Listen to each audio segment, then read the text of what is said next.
రేపు ఉదయం సీఎం చంద్రబాబు అధ్యక్షతన ఏపీ కేబినెట్ సమావేశం కానుంది. సిఆర్డీ అథారిటీ ఆమోదించినటువంటి అంశాలకు కేబినెట్ ఆమోదం తెలపనుంది. కృష్ణా నదీ తీరంలో మెరీనా వాటర్ ఫ్రంట్ అభివృద్ధికి కూడా భూ కేటాయింపులతో పాటు రాజధానిలో రోడ్డు మూలాల్లో ఉన్నటువంటి 112 ఫ్లాట్లలో మార్పులకు ప్రభుత్వం ఆమోదం తెలపనుంది.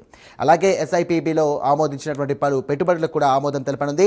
మొత్తం 14 సంస్థలకు చెందినటువంటి 19,391 కోట్ల పెట్టుబడులకు ఆమోదం తెలపనుంది ఏపీ కేబినెట్.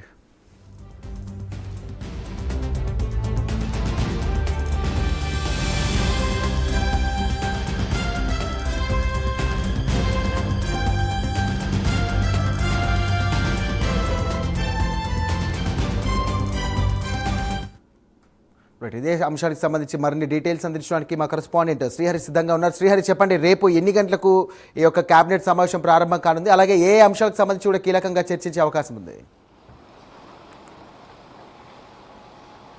రైట్ సాయిరామ్, రేపు ఉదయం 10:30కి అయితే ఏపీ కేబినెట్ సమావేశం ప్రారంభం కానుంది. దీంట్లో ప్రధానంగా చూసుకున్నట్లయితే పలు అంశాలతో అయితే ఎజెండాతో ముందుకు వెళ్ళబోతుంది ఏపీ కేబినెట్. ఈ కేబినెట్ సమావేశానికి ఉప ముఖ్యమంత్రి పవన్ కళ్యాణ్తో పాటు కేబినెట్ మంత్రులు కూడా ఏపీ రాష్ట్ర సచివాలయంలో అయితే సీఎం చంద్రబాబు అధ్యక్షతన అయితే ఈ సమావేశానికి హాజరవుతారు. అయితే దీంట్లో ప్రధానంగా చూసుకున్నట్లయితే ఏదైతే సిఆర్డీఏ అథారిటీ ఏదైతే ఉందో సిఆర్డీఏ అథారిటీకి చెందిన ఆమోదం తెలిపిన ఎస్ఐబిపి ఏవైతే ఉన్నాయో వీటన్నిటినీ కూడా రేపైతే కేబినెట్ ఆమోదం తెలపబోతుంది. ప్రధానంగా కృష్ణా రివర్లో ఏదైతే ఉందో మెరీనా ఫ్రంట్ ఏదైతే ఉందో దానికి సంబంధించి ఈ కూడా కేబినెట్ అయితే ఆమోదం తెలిపి దాన్ని మరింత అభివృద్ధి చేసే దిశగా చర్యలు తీసుకోవాలని చెప్పనైతే సీఎం చంద్రబాబు ఇప్పటికే సూచించారు. దీంతోపాటు అమరావతి రాజధానిలో ఎవరైతే తల్లిదండ్రులను కోల్పోయిన పిల్లలు ఎవరైతే ఉంటారో వారికి కూడా అంటే అమరావతి రాజధానిలో రైతు కూలీలకు ఏదైతే 5,000 రూపాయల పెన్షన్లు కేటాయిస్తున్నారో దీనికి సంబంధించి కూడా ఏవైతే తల్లిదండ్రులు కోల్పోయిన చిన్నారులు ఉంటారో వారికి కూడా 5,000 రూపాయలు నెలకి 5,000 రూపాయల పెన్షన్ను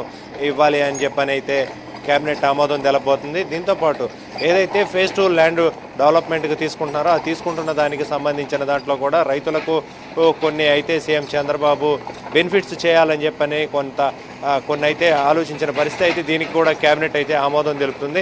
ఇందులో ప్రధానంగా చూసుకున్నట్లయితే ఏదైతే గత ఫేజ్ 1లో ఏవైతే తీసుకున్న 1,50,000 రుణమాఫీలు ఏవైతే ఉన్నాయో ఆ రుణమాఫీలతో పాటు అదేవిధంగా వాళ్ళకి బెనిఫిట్స్ అడిషనల్ బెనిఫిట్స్ కొన్ని చేస్తామని చెప్పని కూడా మంత్రి నారాయణ ఇందాక గ్రామ సభల్లో కూడా స్పష్టం చేశారు.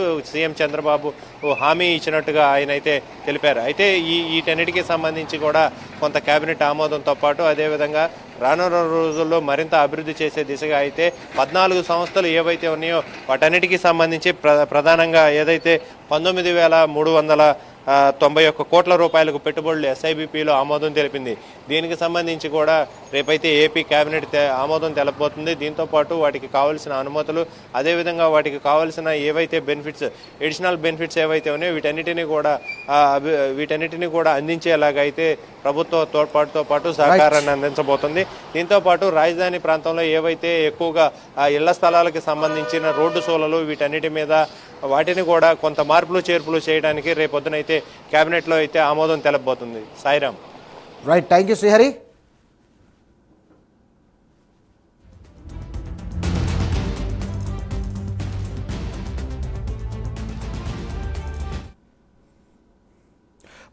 పోలవరంపై సీఎం చంద్రబాబు సమీక్షా సమావేశం